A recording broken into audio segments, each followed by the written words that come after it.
you again, Jyoti, for chairing this session. On the emotional note, I just say one sentence here. In our changing society, in our country, especially in our country, the elderly people are left alone with the nuclear families are emerging. I don't know about this place, but if not, yes, there are certain families now nuclear, so there is the elderly people are left alone. Not only these things, I know from this place and from other places in the country, the people are going abroad. I know few of my friends who have gone abroad. They have never returned back and their families are here, especially their parents are here. They are living alone, and if the diabetes and certain comorbid conditions are there with them, there are nobody to care them.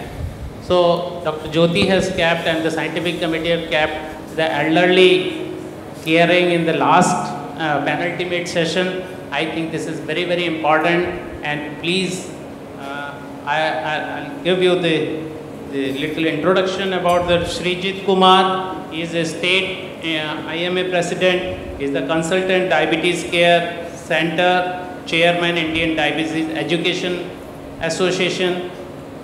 He is presented in numerous international conferences like IDF Cape Town, Montreal, Dubai, and he has got the Best Research Award in the RSSDI 2005 at Delhi. He has published numerous articles in journals and peer-reviewed journals and past editor of Kerala Medical Journal. His special interests are diabetes education, community care programs, and affordable health care. So, my dear friends, I present to you Srijit Kumar. Thank you very much, sir. So, at the outset, I thank and congratulate Dr. Jyoti Dev, who has brought Trivandrum into the diabetic map of the country, academic diabetic map of the country, and it's an exemplary medical education program going on here. I feel very happy and sad at the same time. Happy that I could be here and very proud that I could be his close associate and I could also participate in the last moment.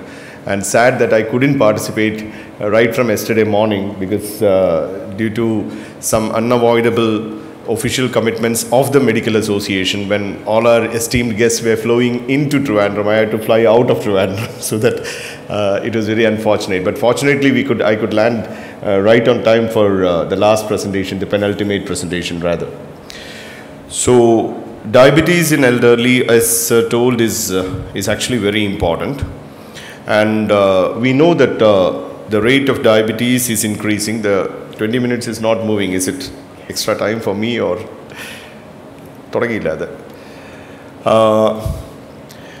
And we are all familiar with the definition of diabetes also, which is same as for elderly as it is for others, with a A1C of more than 6.5, a fasting glucose of more than 126, and a postprandial glucose of more than 200 with or without classic symptoms of diabetes. All these are elementary and all of us know about that. The definition of elderly is, however, not very certain. Many people say that 65 plus should be elderly. But then the consensus statement from the International Diabetes Federation says that 60 plus onwards you can consider, but then 70 plus is probably the more appropriate age to be considered as elderly. Now, why it is important? Now, diabetes is prevalent in more than 20 to 30% of people, especially in our state, it comes to the tune of around 30% in 65 year plus. And just like gestational diabetes, when you say diabetes in pregnancy, either it could be a pre-existing diabetes diagnosed in pregnancy, or it could be a diabetes which occurred during pregnancy. Similarly, in elderly, it could be a diabetes which started in middle age and carried on when the patient became old, or it could be a diabetes with a new onset during when the patient is old. Now, these two currently are considered as two different groups. A person who has had diabetes in middle age and carried it over to the elderly period stands much higher risk of all complications, especially the macrovascular complications and microvascular complications, and probably would be more insulin resistant than a person who might have started it in an elderly age, who probably stand a less risk for microvascular complications. However, the chance for macrovascular complications are equivalent to a long-standing diabetes. And then they are more insulin deficient because probably there is a beta cell failure in the later half, and then which accounts for the diabetes of elderly onset. We all know that elderly diabetic is more at risk for premature death, functional disability, coexisting illness, and also the common geriatric syndromes like use of multiple drugs, cognitive impairment, depression, urinary incontinence, injuries, falls, persistent pain. Everything is much more common in diabetic who is elderly. Now there are various tools which are available for measuring diabetes, and also there are various guidelines which are there to guide our management in diabetes. Now most of these guidelines speak about goals which if otherwise healthy should be almost same as those of younger adults. But you know, if the person is not all that healthy, then the goals will not be very strict. However, hyperglycemia and acute hyperglycemic complications, symptoms of hyperglycemia and acute hyperglycemic complications should definitely be avoided. So these are the usual targets which we talk about. We talk about an A1C of less than 7%, and the preprandial and postprandial values have been given here in a usual care for diabetes, which remains the same for elderly persons who are otherwise healthy. So if the person is healthy, let's say an A1C of less than 7.5, a pre-meal glucose between 90 and 130, and a bedtime glucose between 90 to 150. And it is not the postprandial, but it's the bedtime which is counted, because I'm sure that Jodi in his continuous glucose monitoring might have presented some fascinating cases. We also do have a lot of cases now that the CGM has become much cheaper. All of us are in the tendency of doing more and more CGM and diagnosing a lot of hypoglycemias happening at night. And this is something which we need to keep in mind. But if the person has complex state with an intermediate risk and having multiple diseases like say heart failure, depression, emphysema, hypertension and so on, then you know we relax the targets a bit. A1C of less than 8%, pre-meal between 90 to 150, so that means a fasting up to 140, 150 it's okay, and bedtime sugar less than 180. But if the person has a very complex situation and a very poor health, limited life expectancy, then you know the A1C up to 8.5 is actually okay. The priority is to avoid hyperglycemia rather than to control blood glucose too much. The International Diabetes Federation again doesn't differ too much in their targets. They have actually simplified it into functionally independent and dependent. If someone is functionally independent, again 7 to 7.5 is ideal, but functionally dependent, frail or demented, then you know up to 8.5% is okay, and symptoms of hyperglycemia have to be avoided. So that means we'll have to individualize the A1C, and if a person is having one of these conditions like limited life expectancy, high functional dependency, extensive comorbid situations, recurrent severe hypoglycemia or unawareness of hypoglycemia, and long-standing diabetes, then a target of 8.5 up to 8.5, 7.1 to 8.5% is okay. Now this is something which is very important when we consider elderly people. Frailty is a widely used term associated with aging that denotes a multi-dimensional syndrome that gives rise to increased vulnerability. So it is not that all of them are hale and hearty and walking. Someone could be running, jogging, then walking, okay, well, managing well, vulnerable, mildly frail, walking with walking sticks, moderately frail, requires some help, severely frail, moving on wheelchair, very severely frail, bedridden and terminally ill. And you know, in each of these age groups, or it's not the age group, in each of these physical situation or the frailty scale, the management or the targets would be a little different. So someone who is very frail, an A1C of less than 8.5 and a glucose, a fasting glucose of something like around 100 to 150 is fairly okay. The most important thing is to avoid hypoglycemia. Now, this is the IDF guideline on management of diabetes in the elderly. Those which are given in deep blue are the usual approach or the recommended approach. The lighter the color, the less favored the approach. So the first line of treatment is metformin. There is often a doubt whether metformin can be given in elderly. Yes, it can be given, and it's definitely the first line of drug. And if you have to add the second drug, then sulfonylurea is the first choice because it's cost effective, or DPP-4 inhibitor if the person can afford. Then these are the alternate choices. The other choices are given here. So we keep adding between metformin, then sulfonylurea, then DPP-4 inhibitor, or insulin. And finally, you know, the insulins or GLP-1 analogs also. And there are certain things to be considered. I'll not go into the details of all these. This is the Canadian Diabetes Association recommendation on treatment of diabetes. Here they have compared various agents for the control of diabetes. All I would like to say is, rest all we have discussed. Regarding sulfonylurea, glycoside and glimepiride are associated with less hypoglycemia than glyburide, which is glibenclamide. So glibenclamide ideally is better avoided in the 70 plus age group, though it is cheap. We have a cheaper substitute, that is glipizide, which is not mentioned in many of these guidelines. Probably it's not available to that extent there. But of late we had one study showing that glipizide probably has an increased cardiovascular morbidity as well.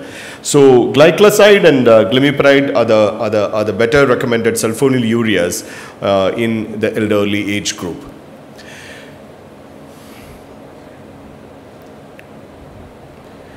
Now, while using sulfonylurea, we already discussed that glibenclamide should be used with caution.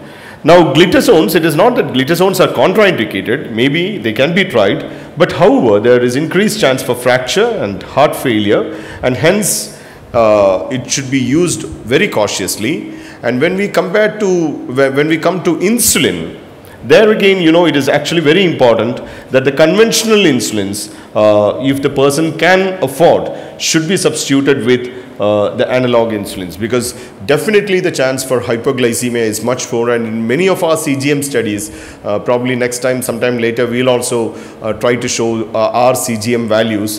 And you know, it's quite astonishing. Like it's unbelievable. Morning, the person may be having a very high glucose, but in the night, the person may be going in for 40 or 50 milligrams per deciliter for a lot of duration. Because of unpredictable hypoglycemia, and analogs definitely have an edge, especially the long-acting analogs. Now it is after detemir and glargine, we have the degludec which has come up, and again the combination of degludec with Novorapid,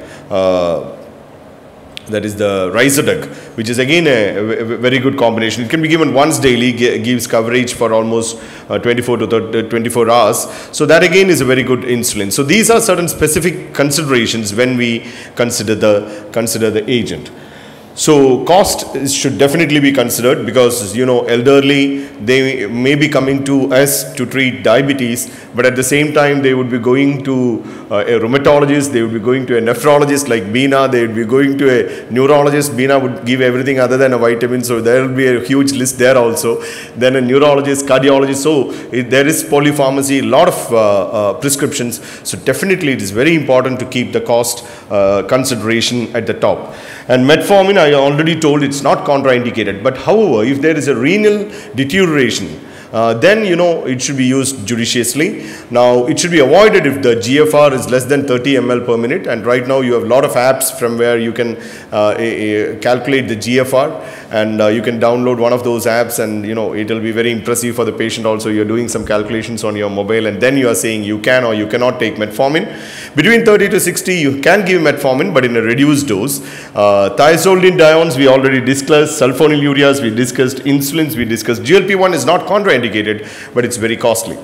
Now this is one useful test when we prescribe insulin. Now often when you talk to an elderly person, he may appear very intelligent, he will be very composed, but actually his cognitive functions may not be all that good.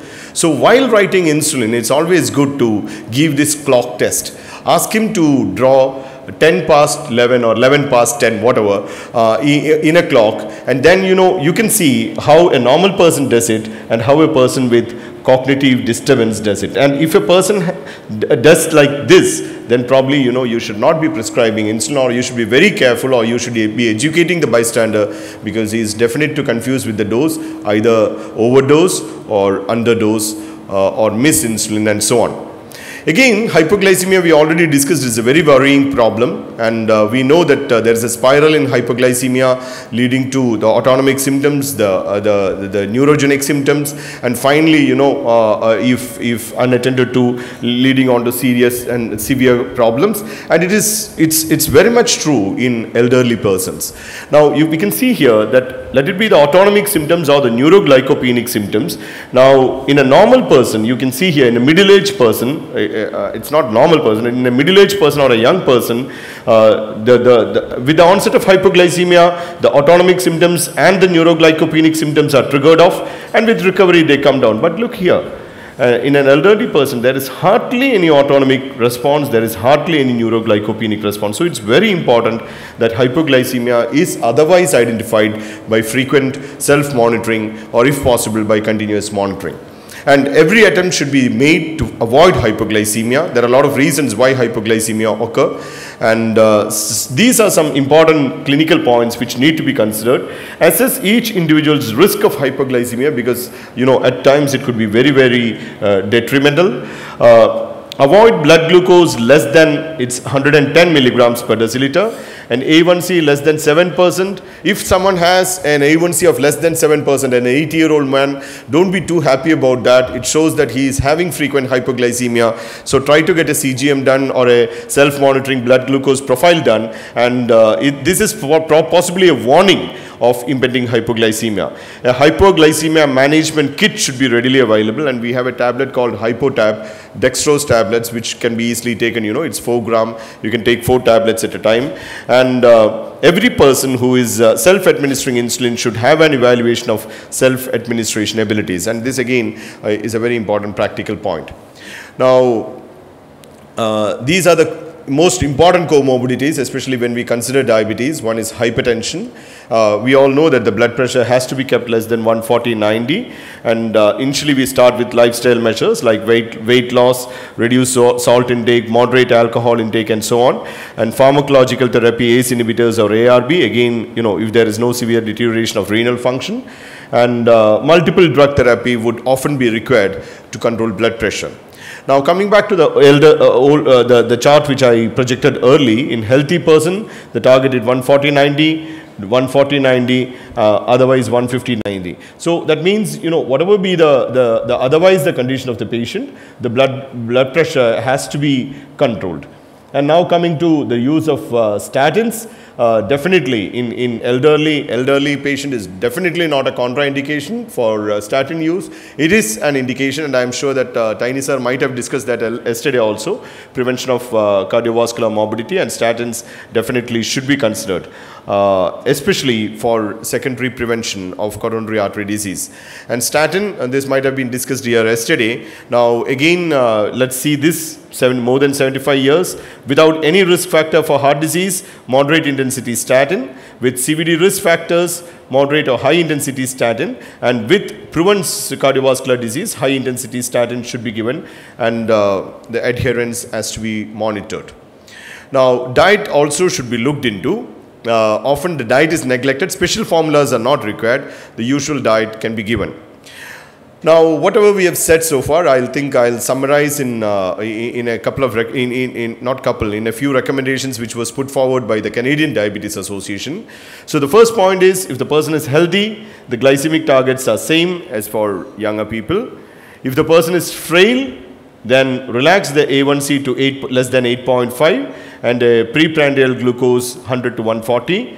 Avoidance of hypoglycemia should take priority more than glycemic targets, especially if the person is frail.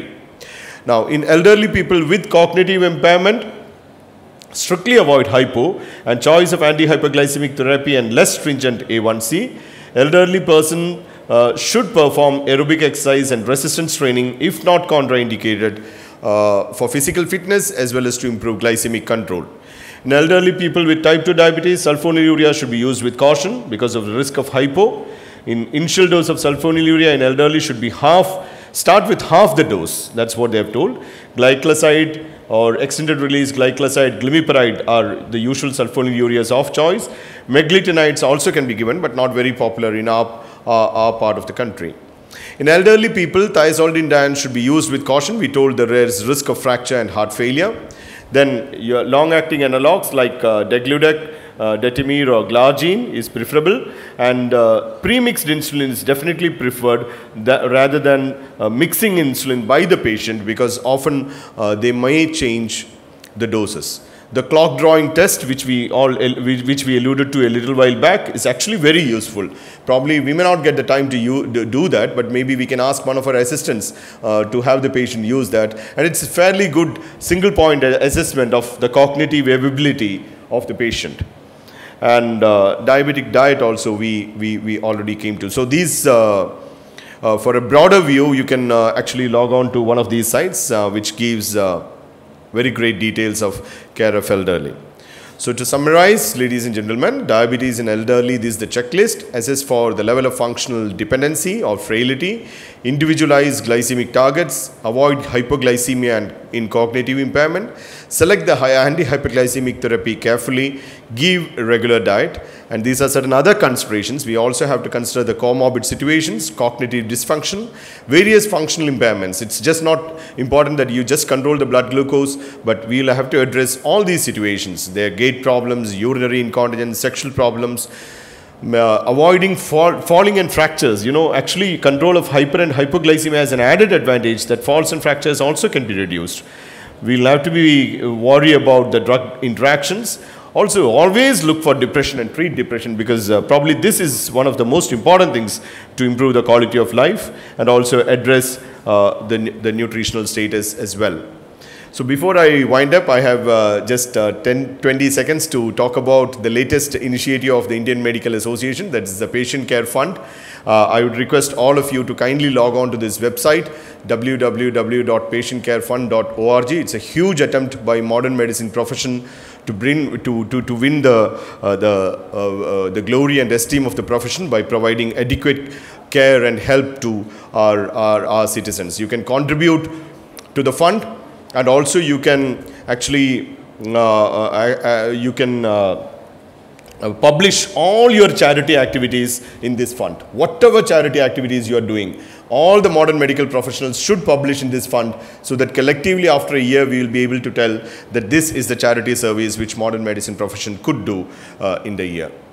So again, my tributes to Sri Abdul Kalam. I know that yesterday there was a tribute session as well. So thank you very much for the kind attention, and Jyoti Dev for this wonderful opportunity. And I once again congratulate Jyoti for this exemplary and a conference of international standards which you have hosted and made all of us very proud. Congratulations, Jyoti. Thank you, Srijit, for the excellent presentation. I don't think he has given the clear-cut the take-home messages for all of you to take care of your elderly population. Any short question? Excuse me, SGLT2 inhibitor, and also see, if you say that up to 8.5 you need not treat frailty, I mean then you don't treat. If it is 8.8 to 8.5, there's a subset of people that you don't have to treat at all. Very true. Now regarding SGLT2 in elderly, guidelines are yet to come, because you know, but then you know, common sense says that probably it's not a good drug, because you know, it's getting excreted into urine. The chance for urinary infections may be high. Already they have urinary incontinence. So right now, probably from common sense point of view, it may not be a recommendable drug at this stage. But then over a period of time, we'll come to know about that. Now then, while saying 8.5, it doesn't mean for everyone. Let's not go with that idea. That is only for the frail and very frail with limited life expectancy. Let's say less than 6 months of life expectancy. There you don't push too hard. Whereas a person who is healthy, irrespective of the age, try to maintain an A1C between 7 and 7.5.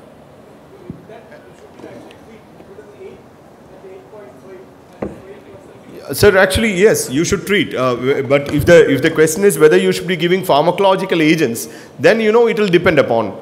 But then those patients also would require monitoring. You will have to check the blood pressure, you will have to check the lipid levels, you will have to check the renal function. So it's not that you are saying that we are not going to do anything. Yes, you are. But then, you know, the lower A1C you can achieve, closer to 7, is better while avoiding hypoglycemia. Only in a person who is debilitated, you are looking at 8.5, not in others. Last question. Yeah. Well, congratulating Dr. Kumar for the fluent presentation. I have one small doubt. That you said glycoside is a very good agent, especially for the elderly, because of the short-acting effect of it. But why would you use this long-acting preparation of glycoside? Glimepiride. Yeah, no, glycoside. Why glycoside, sustained release of glycoside? Now actually, you know, the rate of hypoglycemia with either sustained release glycoside or even for glimepiride, which is actually long acting, the risk for hypoglycemia when compared to either glipizide or glimepiride is low. That's why it's recommended. Thank you, Srijit, for the excellent presentation again. Thank you. And I wonder the session.